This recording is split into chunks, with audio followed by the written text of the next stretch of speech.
It holds the distinction of having no other close relatives on Earth. And this particular animal is a dynamo of highly specialized characteristics and pure adrenaline.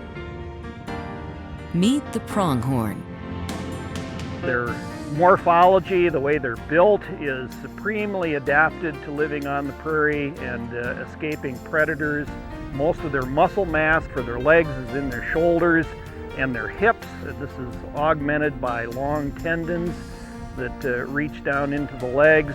This reduces the swing weight of the legs so they can run at high speeds.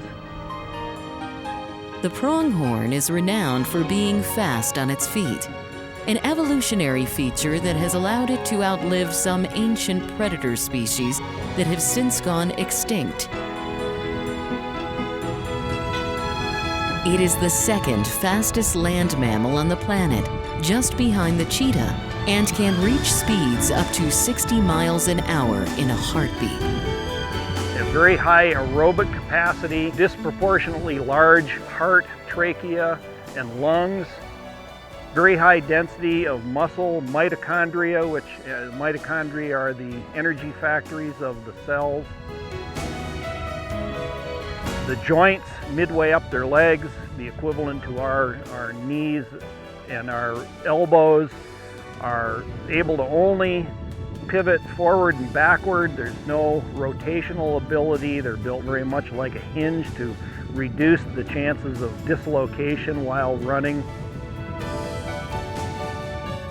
Though speed may be the pronghorn's best known attribute, it is also keenly adapted in other ways to guard against various threats in an environment of wide open spaces. They have disproportionately large eyes that are mounted very high in the skull that gives them good distance vision to detect predators.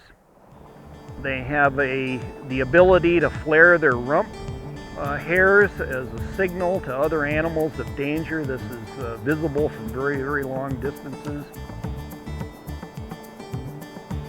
Also called antelope, pronghorn once rivaled the bison in sheer numbers before white settlers set foot on the American prairie.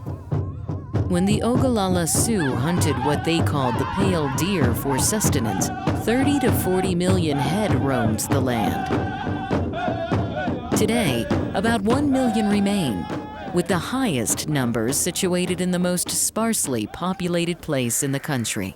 They are unique to Wyoming and the surrounding areas, but mainly Wyoming. Nobody else has pronghorn in the number and distribution that we have them. Nobody else can go on a 3-hour drive and see 500 to 1,000 antelope from their windshield, practicing a little of what my friend Harry Haru calls windshield ecology.